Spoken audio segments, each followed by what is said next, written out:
Family Reunion. Part 1 of 3. Birdie had spent most of her adult life learning to live with the scars of her past. She had even built a fragile sense of stability. The walls around her 40-plus-year-old heart were tall and fortified. She convinced herself that she'd move forward into the light. Yet the darkness of her childhood constantly lingered. Deep down inside, Birdie has always known there was the threat of being dragged back into the depths of pain she had spent so long suppressing.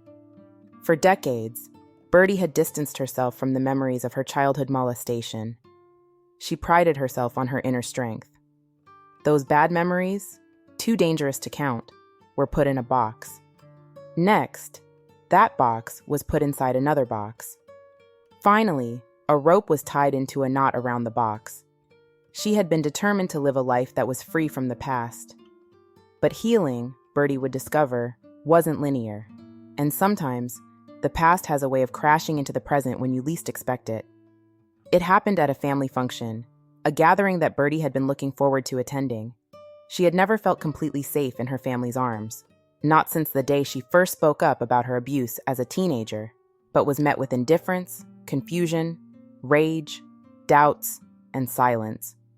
The grief she had carried for years had been pushed aside by the very people who were supposed to protect her.